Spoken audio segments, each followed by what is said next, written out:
আজকে জেএফটি পরীক্ষার পরে যে রেজাল্ট বের করা হয়, যে কীভাবে আপনি রেজাল্ট বের করতে পারবেন, সেটাই আজকে এই ভিডিওতে দেখানো হবে। রেজাল্ট বের করার জন্য আমাদের প্রথমত যেতে হবে আমাদের ক্রোম ব্রাউজার বা সাফারি ব্রাউজারে। যেমন আমার সাফারি আছে, আমি সাফারি ব্রাউজারে গিয়ে জেএফটি লিখব। জেএফটি লেখার পরে দেখেন ওপরে যে ওয়েবসাইটটা আছে, সেই ওয়েবসাইটটায় ক্লিক করব। ক্লিক করার পরে নিচে আসলে জাপান ফাউন্ডেশন জেএফটি বেসিক এটা পাবেন। এটার মধ্যে লগইন অ্যান্ড রিজার্ভেশনে ক্লিক করবেন। লগইন অ্যান্ড রিজার্ভেশন আসবে উপরে, এটাই ক্লিক করব। তারপরে এই জায়গায় প্রথমত আমাদের প্রথম কাজ হচ্ছে ল্যাঙ্গুয়েজটাকে ইংলিশ করে না, এটা জাপানি ভাষায় আছে, ল্যাঙ্গুয়েজটা ইংলিশ করব।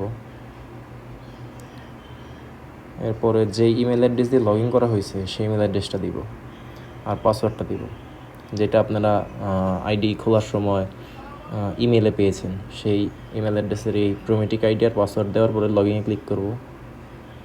লগ ইনে ক্লিক করার পরে এই জায়গায় দেখেন যে কনফার্ম লেখা আছে, যে কনফার্ম, এই কনফার্ম বাটনে যদি আমি ক্লিক করি তাহলে একটু সময় নেবে। এই পরীক্ষাটা আজকে সকালে দেওয়া হয়েছে 10টার সময়, তো আজকে রেজাল্ট আমি বের করতেছি।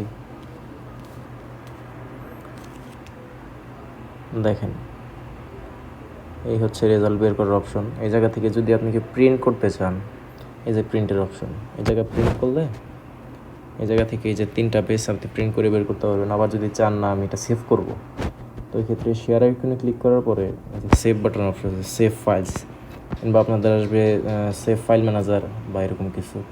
তো সেভ করে আপনি আপনার ফাইল ম্যানেজার এটা রাখতে পারবেন, এবং একটা কম্পিউটারের দোকানে গিয়ে এই ফাইলটা শুধু ওনার জিমেলে কিংবা হোয়াটসঅ্যাপে দিলে এটা আপনি প্রিন্ট করতে পারবেন, সমস্যা নেই। যেমন দেখেন আমার এটা সেভ হয়েছে।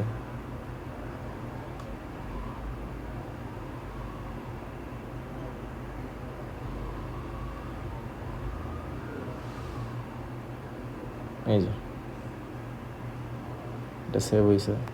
এটা যে আমি যে কোনো কম্পিউটার দোকানে গেলে এটা বের করতে পারবো। তো আজকের ভিডিও এই পর্যন্তই। আশা করা যাক ভিডিওটি ভালো লাগছে। যদি ভালো লেগে থাকে অবশ্যই লাইক কমেন্ট শেয়ার করবেন, আর আমার পাশে থেকে